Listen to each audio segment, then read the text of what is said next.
నమస్కారం. ఈరోజు మనం రాప్తాడు నియోజకవర్గం గురించి మాట్లాడుకుందాం. ఇక్కడ వచ్చిన తీర్పు అది కేవలం అంకెల గారడి కాదు. ఆ సంఖ్యల వెనుక ఓటర్లు చెప్పిన ఒక బలమైన కథ ఉంది. ఈరోజు మనం ఆ కథను అర్థం చేసుకునే ప్రయత్నం చేద్దాం, పూర్తిగా డేటా ఆధారంగా, ఎలాంటి పక్షపాతం లేకుండా. మన ప్రయాణం ఎలా సాగుతోందంటే, ముందుగా ప్రజలిచ్చిన తీర్పు ఏంటో చూద్దాం. ఆ తరువాత ఈ ఫలితం ఎందుకిలా వచ్చిందో లోతుగా విశ్లేషిద్దాం. ఏ బలహీనతలు ఈ ఓటమికి కారణమయ్యాయో పరిశీలిద్దాం. అక్కడితో ఆగకుండా మళ్లీ పుంజుకోవడానికి ఒక స్పష్టమైన బ్లూప్రింట్, అంటే ఒక కార్యాచరణ ప్రణాళికను, భవిష్యత్ మార్గాన్ని కూడా చర్చిద్దాం. సరే, మరి మొదలు పెడదామా? సెక్షన్ 1, ప్రజల తీర్పు. అసలు రాప్తాడు నియోజకవర్గం గ్రౌండ్ రియాలిటీ ఏంటి, అక్కడి వాస్తవ పరిస్థితి ఏంటో ఒకసారి చూద్దాం. రాప్తాడు ఆంధ్రప్రదేశ్లోని అనంతపురం జిల్లాలో ఉన్న ఒక నియోజకవర్గం. ఇది ప్రధానంగా వ్యవసాయంపై ఆధారపడిన ప్రాంతం. అంటే ఇక్కడి ప్రజల బతుకుతెరువు, చివరికి రాజకీయాలు కూడా నీటి చుట్టూనే తిరుగుతాయి. ఆత్మకూరు, కనగానపల్లి లాంటి మండలాల్లో రైతుల నాడి పట్టుకుంటేనే ఇక్కడి రాజకీయం అర్థమవుతుంది.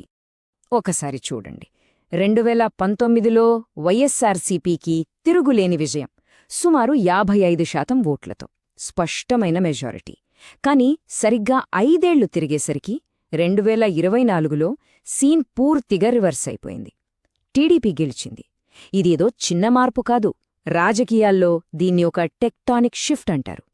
ఓటర్ల ఆలోచనా విధానంలో వచ్చిన ఒక పెను మార్పుకు ఇది నిలువుటద్దం. -23,329. ఈ అంకెను బాగా గుర్తుపెట్టుకోండి.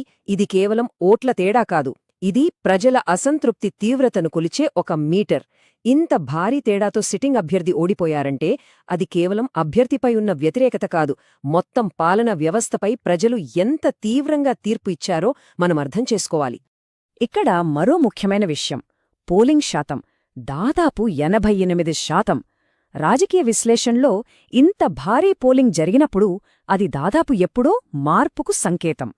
ప్రజలు మార్పు కోరుకున్నప్పుడు వాళ్లు ఇళ్లల్లోంచి కదిలివచ్చి తమ ఓటు హక్కు ద్వారా ఒక నిశ్శబ్ద విప్లవానికి నాంది పలుకుతారు. రాప్తాడులో అదే జరిగింది. సరే, ఫలితం చూశాం. ఇప్పుడు సెక్షన్ 2, ఈ ఫలితం స్వరూపాన్ని అర్థం చేసుకుందాం. అంటే ఈ ఓటమికి ఏదో ఒక్కటే కారణమని చెప్పలేం, అది చాలా సరళమైన విశ్లేషణ అవుతుంది. వాస్తవానికి బలాలు, బలహీనతలు, బయట్నుంచి వచ్చిన ప్రమాదాలు ఇవన్నీ కలిసి ఈ ఫలితాన్ని నిర్దేశించాయి. వాటిని ఒక్కొక్కటిగా విడమర్చి చూద్దాం. మనం వైఎస్సార్సీపీ కోణం నుంచి చూస్తే వాళ్ల బలాలు కూడా తక్కువేమీ కాదు. దాదాపు 40% కోర్ ఓట్ బ్యాంక్ ఉంది. అమ్మఒడి లాంటి సంక్షేమ పథకాలకు మంచి ఆదరణ ఉంది. అయినా కూడా ఓటమి ఎందుకొచ్చింది? ఎందుకంటే ఒకవైపు ఈ బలాలన్నీ ఉన్నా, మరోవైపు నాయకత్వం ప్రజలకు అందుబాటులో లేకపోవడం, పార్టీలో వర్గపోరు లాంటి తీవ్రమైన బలహీనతలు ఈ బలాలన్నింటినీ నీరుగార్చేశాయి. ఈ అంతర్గత బలహీనతలే పార్టీ పునాదుల్ని కదిలించాయి. సిట్టింగ్ ఎమ్మెల్యే ప్రజలకు అందుబాటులో లేరన్న భావన, కార్యకర్తలకు నాయకులకు మధ్య సమన్వయం లేకపోవడం, ముఖ్యంగా రెడ్డి వర్గానికి బీసీ నాయకులకు మధ్య ఉన్న గ్యాప్, ఇవన్నీ కలిసి స్థానిక కేడర్ మనోధైర్యాన్ని దారుణంగా దెబ్బతీశాయి. నాయకుడు అందుబాటులో లేనప్పుడు ఆ ఏర్పడిన ఖాళీని ప్రత్యర్థులు చాలా తెలివిగా వాడుకున్నారు. చూడండి, రాజకీయాల్లో ఒక ప్రాథమిక సూత్రముంటుంది. ఒక నాయకుడు కనబడనప్పుడు, వినబడనప్పుడు అక్కడ ఒక శూన్యత ఏర్పడుతుంది. ఆ శూన్యతను ఎల్లప్పుడూ మీ ప్రత్యర్థి పూరిస్తాడు. రాప్తాడులో జరిగిందిదే. ఇది కేవలం ఒక వ్యక్తి వైఫల్యం కాదు, ఒక వ్యవస్థాగత లోపం. ఇప్పుడు మనం సెక్షన్ 3కి వెళ్దాం. ఓటమికి దారితీసిన ఆ 4 కీలకమైన బలహీనతలను, ఫాల్ట్ లైన్స్ని మరింత లోతుగా పరిశీలిద్దాం. అయితే ఈ విశ్లేషణలో మనం ఒక విషయం గుర్తుంచుకోవాలి. ప్రజాస్వామ్యంలో విమర్శ, ప్రతివిమర్శ అనేవి సహజం. కాని మన రాజ్యాంగం మనకు భావప్రకటనా స్వేచ్ఛతో పాటు బాధ్యతను కూడా గుర్తుచేస్తోంది. ఇతరుల గౌరవాన్ని, హుందాతనాన్ని దెబ్బతీయకుండా వాస్తవాల ఆధారంగా మాట్లాడటమనేది ఒక ఆరోగ్యకరమైన సమాజానికి చాలా అవసరం. మొదటి అత్యంత ముఖ్యమైన బలహీనత నీరు మరియు జీవనోపాధి. చెప్పాన్గదా, రాప్తాడు వ్యవసాయ ఆధారిత ప్రాంతం. ఇక్కడి రైతులకు నీరే ప్రాణం. అలాంటి చోట నీటిపారుదల ప్రాజెక్టుల హామీలు నెరవేరలేదనే భావన వారిని తీవ్రంగా నిరాశపరిచింది. ఇది వారి జీవన్మరణ సమస్యగా మారింది. ముఖ్యంగా చాలా కాలంగా పెండింగ్లో ఉన్న పెరూరు ప్రాజెక్ట్. ఇది ప్రభుత్వ వైఫల్యానికి ఒక చిహ్నంగా మారిపోయింది. ప్రభుత్వం కావాలనే నిధులు ఆపిందనే ప్రచారాన్ని ప్రతిపక్షాలు బలంగా ప్రజల్లోకి తీసుకెళ్లగలిగాయి. కనగానపల్లి లాంటి వ్యవసాయ కేంద్రాల్లో ఈ వ్యతిరేకత చాలా తీవ్రంగా కనిపించింది. తాగునీరు, సాగునీరు, రోడ్లు ఈ ప్రాథమిక అవసరాలు తీరనప్పుడు ప్రజల ఆగ్రహం ఓట్ల రూపంలో వ్యక్తమవుతుంది. ఇక రెండవ బలహీనత మాఫియా ఆరోపణలు. ఈ అవినీతి ఆరోపణలు ప్రభుత్వంపై ప్రజలకున్న నమ్మకాన్ని పునాదులతో సహా కదిలించాయి. చూడండి, ఇసుక మాఫియా, మద్యం మాఫియా లాంటి ఆరోపణలు నిజమో అబద్ధమో అది వేరే విషయం. కాని అధికారపక్షం ఆ ఆరోపణలను సమర్థవంతంగా తిప్పికొట్టలేకపోయింది. సరైన కౌంటర్ లేనప్పుడు ఆ ఆరోపణలే నిజాలుగా ప్రజల మనసుల్లో నాటుకుపోతాయి. ముఖ్యంగా ఎటువైపు ఓటు వెయ్యాలో తేల్చుకోలేని తటస్థ ఓటర్లపై ఇది తీవ్ర ప్రభావం చూపింది. మూడవది, ఇది చాలా ఆసక్తికరమైన అంశం. అదే వెల్ఫేర్ ఫెటీగ్ లేదా సంక్షేమ అలసట. అంటే సంక్షేమ పథకాలు మంచివే, ప్రజలకు ఉపయోగపడతాయి. కాని కాలం గడిచే కొద్దీ వాటినుంచి వచ్చే రాజకీయ ప్రయోజనం తగ్గిపోతూ ఉంటుంది. అప్పుడు ఓటర్ల మనసులో ఒక ప్రశ్న మొదలవుతుంది. సరే, ఇవన్నీ ఇస్తున్నారు, బానే ఉంది, కానీ ఈ మధ్యకాలంలో నా కోసం ప్రత్యేకంగా ప్రభుత్వం ఏం చేసింది అని.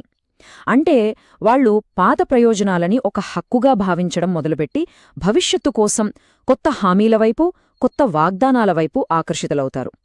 దీన్నే మనం సంక్షేమ అలసట అంటాం. ఇక నాలుగవది బహుశా అన్నింటికంటే కీలకమైన సామాజిక బలహీనత కుల సమీకరణాలు దెబ్బతినటం. ముఖ్యంగా నియోజకవర్గంలో మెజారిటీగా ఉన్న బీసీ వర్గాన్ని దూరం చేసుకోవడం. స్థానిక నాయకత్వంలో తమకు సరైన ప్రాతినిధ్యం దక్కడం లేదని, తమను పక్కన పెడుతున్నారని బీసీ వర్గం బలంగా భావించింది. తమకు బీసీ అభ్యర్థే కావాలని కార్యకర్తలు బహిరంగంగా డిమాండ్ చేసే స్థాయికి పరిస్థితి వచ్చింది. ఒక మెజారిటీ సామాజిక వర్గం ఇలా పార్టీకి దూరమవుతోందంటే అది ప్రమాదఘంటిక. రాప్తాడులో అదే జరిగింది. ఇది కేవలం రాజకీయ ఓటమే కాదు, ఒక సామాజిక తిరస్కరణ. సరే, ఇప్పటిదాకా మనం సమస్యల గురించి మాట్లాడాం. ఇప్పుడు సెక్షన్ 4లో పరిష్కారాల గురించి చర్చిద్దాం.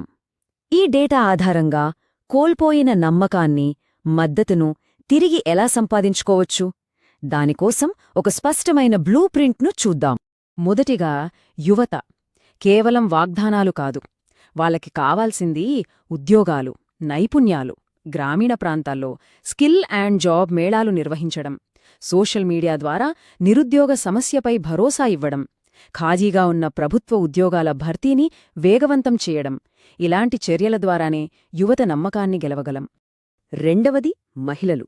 సంక్షేమ పథకాల ద్వారా ఇప్పటికే వారితో ఒక బంధముంది. ఆ బంధాన్ని మరింత బలోపేతం చేయాలి. అమ్మ సమావేశం లాంటి కార్యక్రమాల ద్వారా వారితో నేరుగా మాట్లాడాలి. పథకాల లబ్ధిని గుర్తుచేస్తూ వారికి ఎల్లప్పుడూ అండగా ఉంటామనే భరోసా ఇవ్వాలి. ఇది వారి మద్దతును నిలుపుకోవడానికి చాలా కీలకం. ఇక మూడవది, అత్యంత ముఖ్యమైనది బీసీలు. పార్టీకి దూరమైన వారిని దగ్గర చేసుకోవడానికి తక్షణ చర్యలు చేపట్టాలి. ముందుగా బీసీ యువజన సంఘాలతో సమావేశమై వాళ్ల సమస్యలు ఏమిటో ఓపికగా వినాలి. ఆ తర్వాత సమాజంలో పలుకుబడి ఉన్న నిజాయితీపరులైన బీసీ నాయకులను పార్టీలోకి ఆహ్వానించి వారికి సముచిత స్థానం కల్పించాలి. అప్పుడే వాళ్లలో మళ్లీ నమ్మకం కలుగుతుంది. ఈ మొత్తం పునరుద్ధరణ ప్రణాళికను మనం ఒక చతుర్ముఖ సిద్ధాంతంగా చెప్పుకోవచ్చు. మొదటిది, శివుడిలా అంతర్గత కలహాలను, అవినీతి ఆరోపణల మరకలను తొలగించడం.